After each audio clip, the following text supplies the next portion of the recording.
یہ حضرت حکیم صاحب رحمۃ اللہ علیہ، حکیم اختر صاحب کی کا ایک واعظ ہے جو مکہ مکرمہ میں ہوا ہے مدرسے کے اندر۔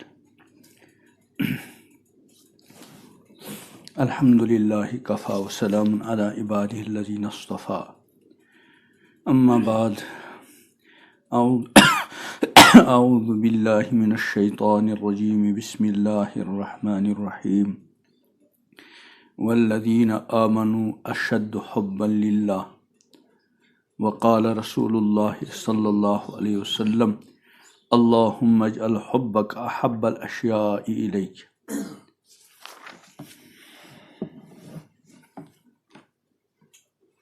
اس پہلی آیت میں اللہ تعالیٰ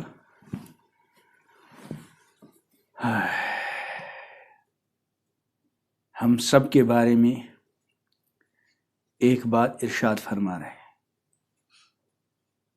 اللہ تعالیٰ ہم سب کو اللہ تعالیٰ کے اس فرمان کی لاج رکھنے کی توفیق عطا فرمائے۔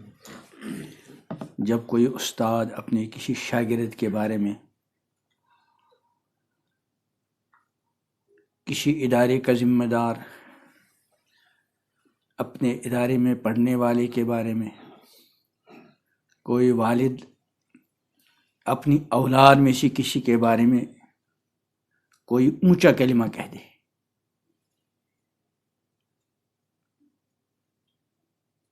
تو اس کے دو پہلو ہوتے ہیں۔ ایک پہلو یہ کہ استاد نے دوسروں کے مقابلے میں اور دوسروں کے سامنے اس کی حوصلہ افزائی کی، سب کے سامنے اس کے بارے میں کوئی تعریفی جملہ کہا۔ اور دوسرا پہلو یہ ہے کہ جس کے بارے میں یہ جملہ کہا گیا اس پر ایک بہت بڑی ذمہ داری ہے کہ میرے استاد نے، میرے والد نے، میرے دینی طبیب نے میرے بارے میں بہت بڑا جملہ فرمایا ہے سب کے سامنے۔ اب مجھے اس کا کیا رکھنا چاہیے؟ لحاظ رکھنا چاہیے، اس کا پاس رکھنا چاہیے، اس کی لاج رکھنی چاہیے۔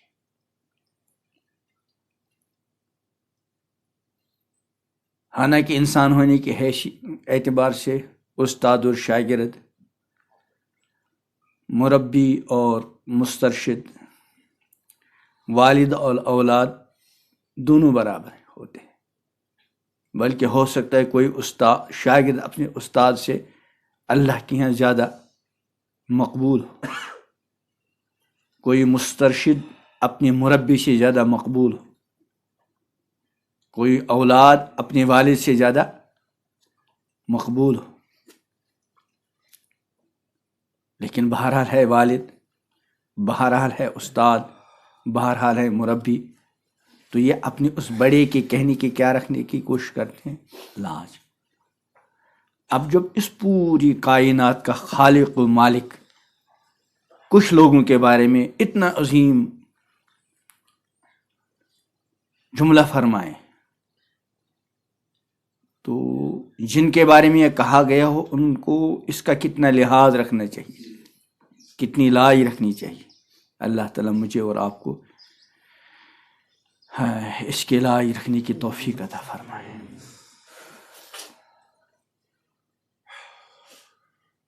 فرماتے ہیں میرے دوستوں اور بزرگوں، میں نے اس وقت جس آیت مبارکہ اور جس حدیث پاک کا انتخاب کیا ہے، اس کا موضوع صرف یہ ہے کہ اللہ سبحانہ تعالیٰ کی محبت بندوں کے ذمے کس قدر ہے، یعنی کتنی محبت اللہ سبحانہ اپنے بندوں سے چاہتے ہیں، اور کس قدر محبت ہو تو انسان اللہ کا پورا فرما بردار ہو سکتا ہے۔ جسے اللہ نے اعلان جو کیا وہ یہ ہے کہ والذین آمنوا، جو ایمان لائے، اشد حبا للہ، وہ اللہ کی محبت میں سب سے بڑے ہوئے، ان کو اللہ کی محبت سب سے زیادہ ہے، سب سے زیادہ۔ یہ اللہ تعالیٰ خود فرما رہے ہیں۔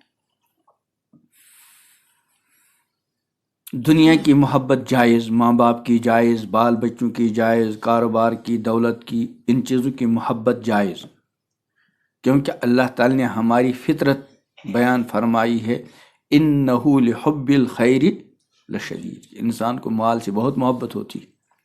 اور حضرت عمر رضی اللہ عنہ کے زمانے میں مالی غنیمت جب مسجد نبوی میں آیا اور مسجد نبوی میں اس کا ڈھیر لگ گیا، اس وقت آپ نے فرمایا یا اللہ، یہ مالی غنیمت دیکھ کر میرا دل خوش ہوا اور محبت اس کی ہے، مگر آپ اپنی محبت کو دنیا کی تمام محبتوں پر غالب فرما دیجئے.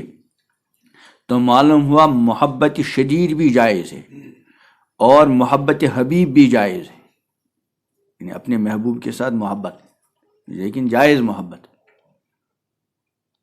والد سے، اولاد سے، اپنی کسی بڑے سے. کبھی کبھی شیطان دھوکے میں ڈال دیتا ہے، کسی گندی محبت میں پھنس گیا اور کہتا ہے یہ پاک محبت ہے. لا حول ولا قوت الا باللہ. یہ خطرہ ہے، ایمان کے لیے بہت خطرے کی چیز. اگر یہ جملہ نہ کہتا تو بہت گناہ تھا، لیکن یہ جو جملہ کہا اب ایمان کے لیے خطرہ ہے.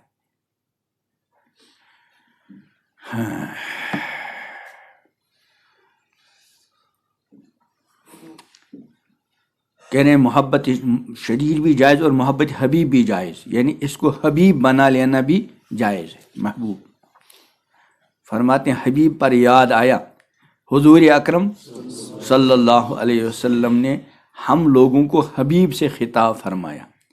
ایک روایت میں آپ نے فرمایا متی القا احبابی، میں اپنے حبیب سے کب ملوں گا.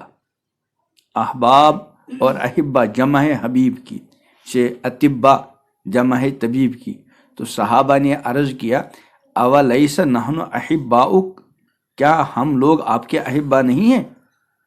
محبوب حضور علیہ السلام نے فرمایا انتم اصحابی، تم تو میرے ساتھی ہو، تم تو میرے صحابہ ہو. ولیکن احبابی قوم لم یرونی وآمنوا بی انا الیہم بالاشواق، لیکن میرے محبوب اور میرے احبا وہ لوگ ہیں جنہوں نے مجھے نہیں دیکھا اور مجھ پر ایمان لائے، میں ان کا مشتاق ہوں. یعنی ہم لوگ ان میں شامل ہیں جو آپ کے بعد ایمان لائے اور آپ صلی اللہ علیہ وسلم کو دیکھا نہیں. اللہ تعالیٰ اس نبی امی پر بے شمار رحمتیں اور سلام نازل فرمائے جنہوں نے ہم کو احبا سے خطاب فرمایا. اس کی بھی لاج رکھنی چاہیے. حضور تو ہم کو کیا کہہ رہے ہیں، اپنا محبوب، تو اس کی رعایت رکھنی چاہیے نہیں. ہمارے لیے اشتیاق ظاہر فرمایا. تو حبیب کا اطلاق یہاں مخلوق کے لیے ہے، لیکن احب اور اشد محبت سب سے زیادہ اللہ تعالیٰ کی ہونی چاہیے. اگر اللہ تعالیٰ کی محبت احب اور اشد نہیں تو پھر بندہ پورا فرمان بردار نہیں ہو سکتا. دل سے بھی زیادہ، جان سے بھی زیادہ، اہل و عیال سے بھی زیادہ اللہ تعالیٰ ہمیں پیارے ہونے چاہیے. حضور اکرم صلی اللہ علیہ وسلم نے اس محبت کو اس عنوان سے طلب کیا.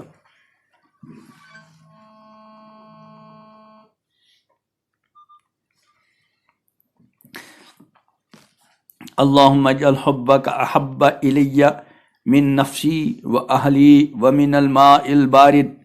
یا اللہ اپنی محبت میرے اندر میری جان سے زیادہ عطا فرمائیں، اہل و عیال سے بھی زیادہ اور ٹھنڈے پانی سے بھی زیادہ. حضور علیہ السلام کو ٹھنڈے پانی سے محبت تھی.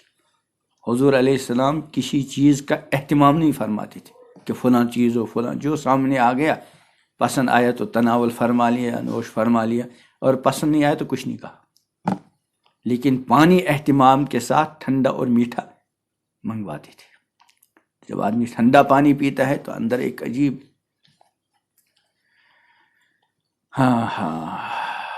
ہم کھاتے پیتے ہیں لیکن کبھی اس پر دھیان نہیں دیتے، غور و فکر نہیں کرتے یہ پانی ہے کیا چیز.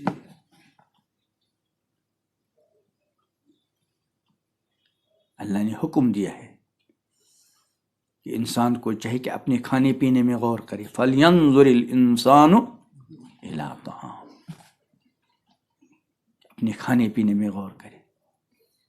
اگر ہم کھانے میں اور پینے میں جو چیز استعمال کرتے ہیں ان کو غور سے استعمال کریں گے تو دو کام دیں گی، ایک جسمانی غذا اور ایک روحانی غذا. جب آدمی کوئی پھل فروٹ کھائے، کھانا کھائے، گوشت کھائے، پانی پیے، پھر اس میں تھوڑا غور کریے آیا کہاں سے، تو اللہ کی محبت آئے گی نہیں آئے گی؟ ہاں. اور ایک دعا دوسری ہے جو جس کا کچھ حصہ شروع میں حضور کی حدیث میں پڑھا، اللہم اجعل حبک احب الاشیاء الی، یا اللہ اپنی محبت مجھے تمام چیزوں سے زیادہ عطا کر دے.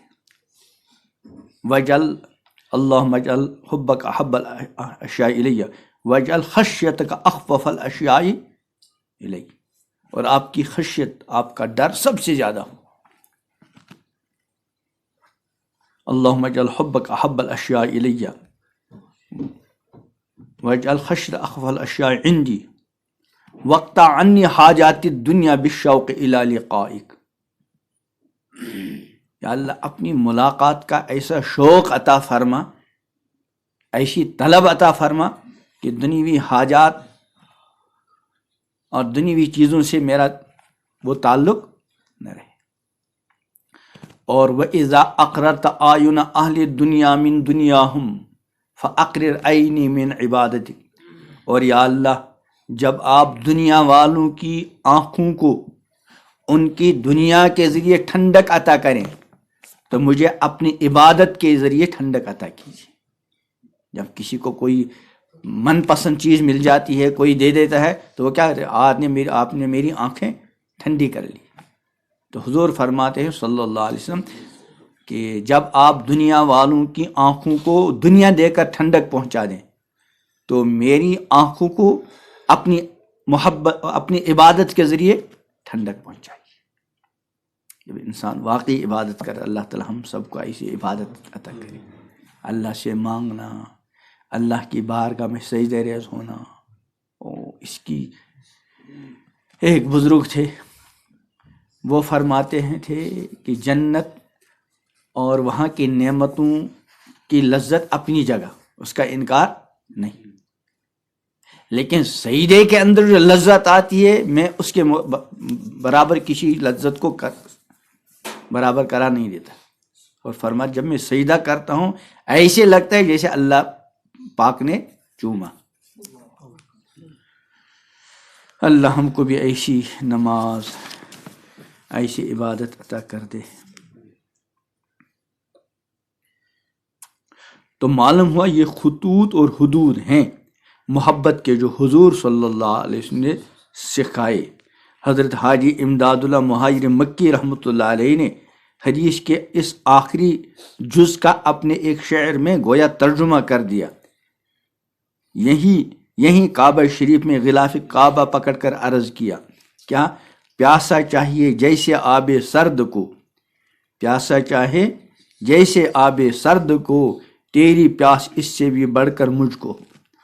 یعنی آدمی بہت پیاسا ہو، یہاں تو ہم کو پیاس کا زیادہ احساس نہیں ہوتا، ٹھنڈا علاقہ ہے، رمضان میں بھی پیاس نہیں لگتی، لیکن جب باہر ہوتے ہیں، حرم میں ہوتے ہیں اور دوسری جگہوں میں ہوتے ہیں، دن بھی بڑا ہوتا ہے، دھوپ اچھی خاصی ہوتی ہے، اب جو پیاس لگتی ہے اس وقت ٹھنڈا پانی سب سے زیادہ محبوب ہوتا ہے. تو اسی کو فرمایا پیاسا چاہے جیسے آب سرد کو، تیری پیاس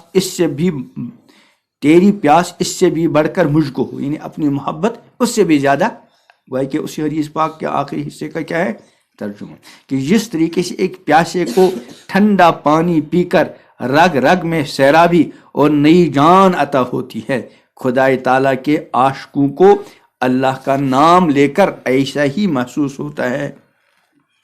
چنانچہ مثنوی کے دفتر ششم کے آخر میں مولانا رومی فرماتے ہیں، نامی اوچو بر زبانم می رود، نامی اوچو بر زبانم می رود، ہر بنومو از اصل جویے شود. کیا مطلب کہ جب اللہ تعالیٰ کا نام میری زبان سے نکلتا ہے تو کیا محسوس ہوتا ہے کہ میرے بال بال شہد کے دریا ہو جاتے ہیں۔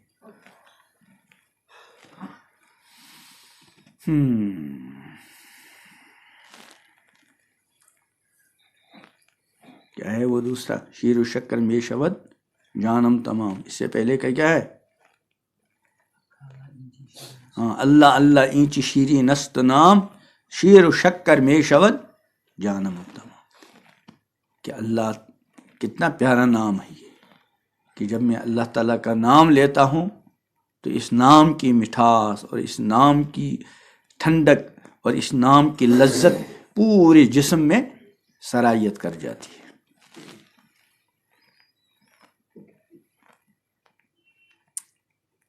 کسی بزرگ کہیں جب میں اللہ کا نام لیتا ہوں تو واقعی میری زبان اس کی لذت کو محسوس کرتی ہے، جسے کھانے کی لذت کو محسوس کرتے ہیں تو فرماتے تھے۔ تو میرے دوستو، اللہ کی محبت کا یہ مقام کیسے حاصل ہو؟ ہمارے قلب میں اللہ کی اشد محبت ہو جائے، اور اگر اشد نہ ہوئی تو یاد رکھیے ہم اللہ کے پورے فرما بردار نہیں ہو سکتے۔ فرما بردار کیوں؟ اس لیے کہ جب ہم کو اپنا دل زیادہ پیارا ہوگا تو جہاں ہمارے دل کو تکلیف ہوگی وہاں ہم اللہ کے قانون کو توڑ دیں گے۔ مثلاً کوئی ایسی حسین صورت سامنے آئی، دل چاہتا ہے کہ اس کو دیکھیں، نہ دیکھیں۔ مثلاً کوئی ایسی حسین صورت سامنے آئی کہ دل چاہتا ہے کہ اس کو دیکھیں، نہ دیکھیں تو دل کو تکلیف ہوگی۔ اگر دل خدا سے زیادہ پیارا ہے، اگر دل سے خدا پیارا ہے، انہیں دل تو پیارا ہوتا ہی ہے، لیکن اللہ تعالیٰ دل سے بھی کیا ہے؟ زیادہ پیارا ہے، تو دل کو توڑ دیں گے اور خدا کو راضی کریں گے۔ اور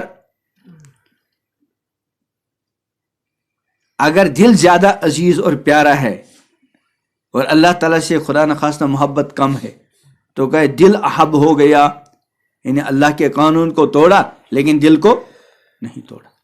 لیکن اگر اللہ تعالیٰ کی محبت زیادہ ہوگی تو کیا ہوگا؟ کس کو توڑے گا؟ دل کو توڑے گا، اللہ کے قانون کو۔ اور دل جتنا ٹوٹتا ہے اتنا کیا بن جاتا ہے؟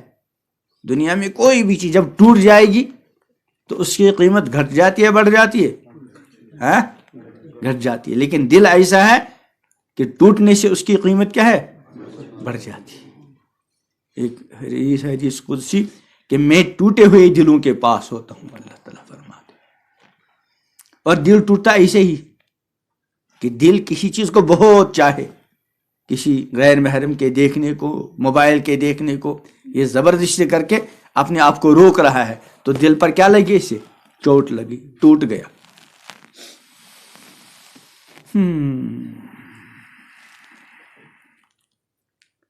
تو اگر دل سے خدا پیارا ہو ہے تو دل کو توڑ دیں گے، خدا کو راضی کر لیں گے۔ اور اگر دل زیادہ پیارا ہے، اللہ سے محبت کم ہے، تو گویا کہ دل احب ہو گیا، دل کی محبت احب اور اشد ہو گئی۔ پھر آدمی گناہوں سے نہیں بچتا۔ نافرمانی سے بچنے کے لیے قلب میں اللہ کی محبت اشد ہونا ضروری ہے، یعنی سب چیزوں سے زیادہ۔ اسی لیے مولانا رومی رحمۃ اللہ علیہ فرماتے ہیں جس وقت سلطان محمود نے اپنے 65 وزیروں کو بلایا، محمود غزنوی ان کا ایک غلام تھا، اس کا نام تھا ایاز۔ محمود ان کو بہت چاہتے تھے، بڑی محبت تھی ان کے ساتھ۔ دوسرے وزیروں کو حسد اور مختلف چیزیں جو ہے ان کے بارے میں محمود غزنوی کے سامنے کہتے تھے تاکہ ان کی نگاہوں سے وہ گر جائے۔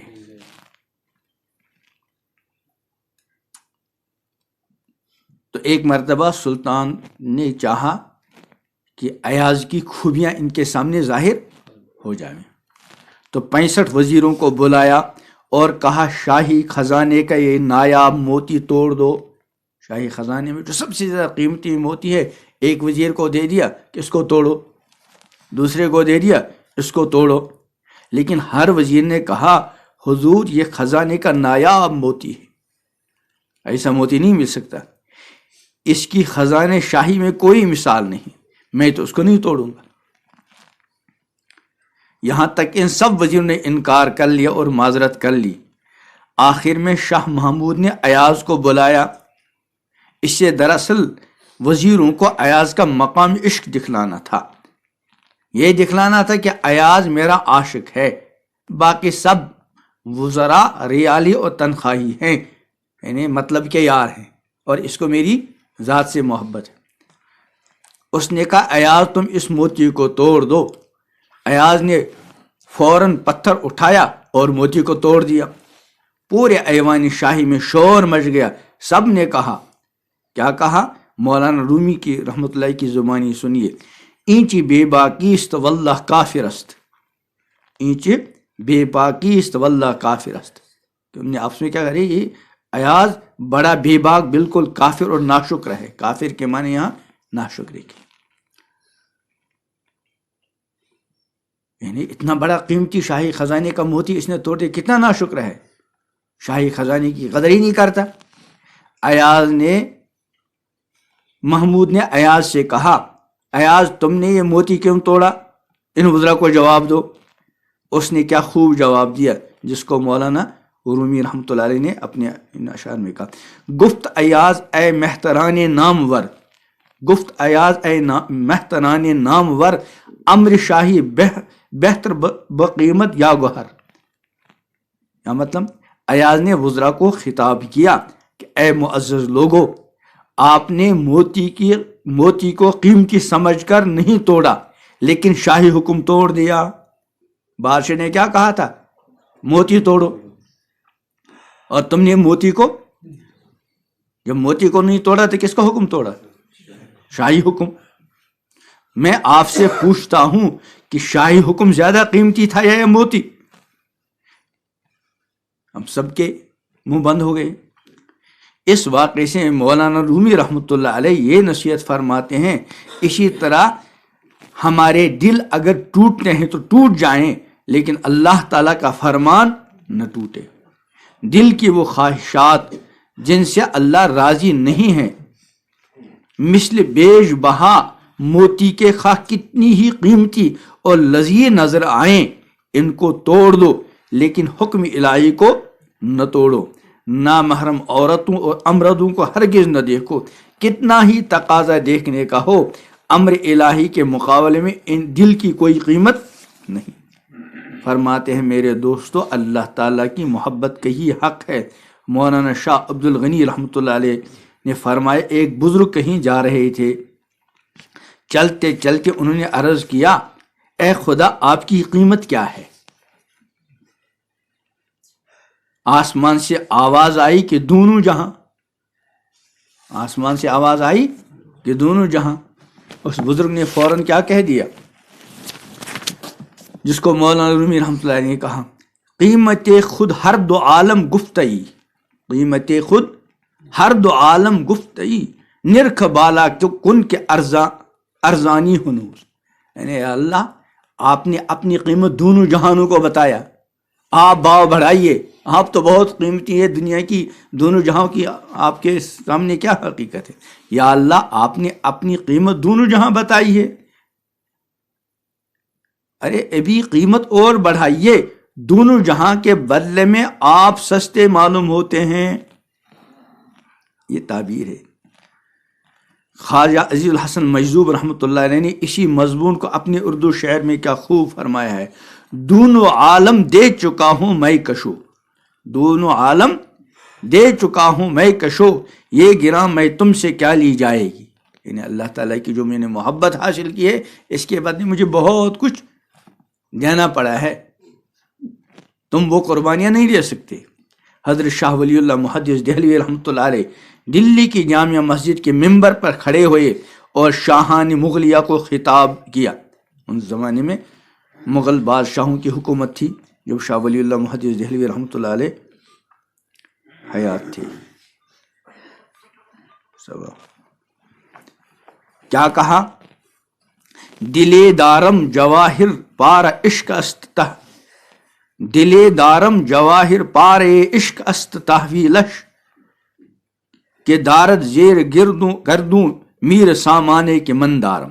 اس کا کھلا ترجمہ کیا ہے؟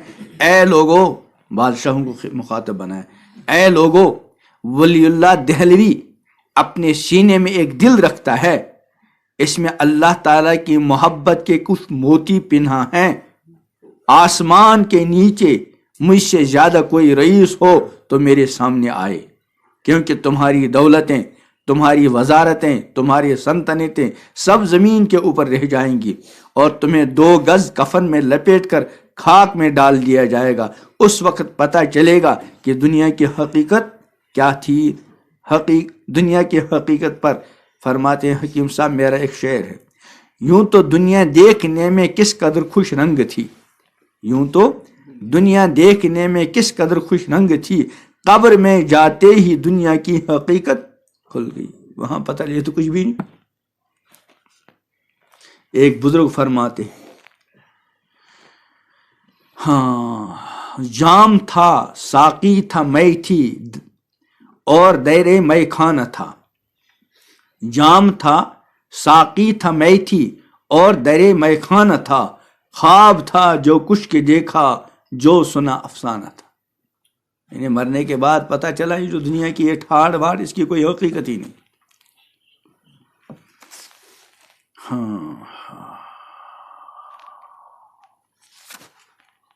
چلو اللہ تعالیٰ ہم کو بھی اپنی محبت عطا کرے، نفس و شیطان کے شر سے ہمیں بچائے. یہ زندگی تو ختم ہوتی ہی ہے نہیں. دیکھو آج چلے کلام رخصت ہو گیا، کتنے دن؟ 40 دن. ہماری زندگی کے بھی کتنے دن کم ہو گئے؟ 40 دن. ان 40 دنوں میں ہم نے کیا کھویا، کیا پایا؟ ہر ایک انسان اپنی جگہ سوچے. اللہ ہی بہتر جانتا ہے کہ آئندہ سال کا چلے کلام اور یہ سردیوں کا موسم کس کو ملتا ہے، کس کو نہیں ملتا. کتنے لوگ جو پچھلے سال چلے کلام میں زندہ تھے اب قبروں کی زندگی گزار رہے ہیں. اللہ تعالیٰ سب کی مغفرت فرمائے.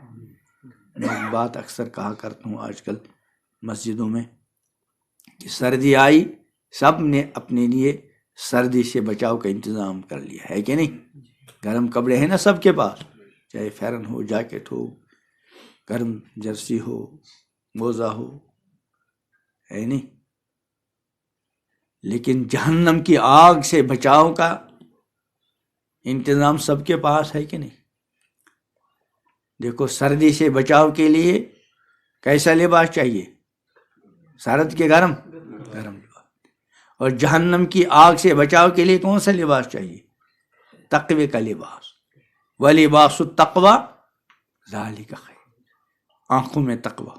اللہ مجھے بھی عطا کرے، اللہ مجھے بھی عطا کرے کہ آنکھ غلط نہ دیکھے، زبان میں تقوی ہو، کوئی غلط بات زبان سے نہ نکلے، کان سے کوئی غلط چیز نہ سنے، دل سے کوئی غلط چیز نہ سوچے، کوئی ایسی چیز نہ کھائے جس سے اللہ ناراض ہوتے، کوئی ایسی چیز نہ پیے جس سے اللہ. زندگی تو ختم ہونے والی ہے، جس طریقے سے بھی انسان زندگی گزارے گا یہ ختم ہوگی. لیکن زندگی گزارنے کے اللہ نے جو 2 طریقے بیان کیے ان کا الگ الگ انجام بن کے بیان کیا. فرمایا فَأَمَّا مَنْ طَغَىٰ، جس نے سرکشی اختیار کی. اللہ تعالیٰ نے زندگی گزارنے کے لیے جو راستے متعین کیے تھے، جو حدود متعین کی تھی، یہ اس کی پرواہ حد سے نکلتا ہے. دیکھنے میں بھی حد سے نکل گیا، بولنے میں حد سے نکل گیا، کھانے میں حد سے نکل گیا، پینے میں حد سے نکل گیا، کمانے میں حد سے نکل گیا، خرچ کرنے، بس جس طرح چاہا زندگی گزاری اور حدود کو پامال کرتا رہا.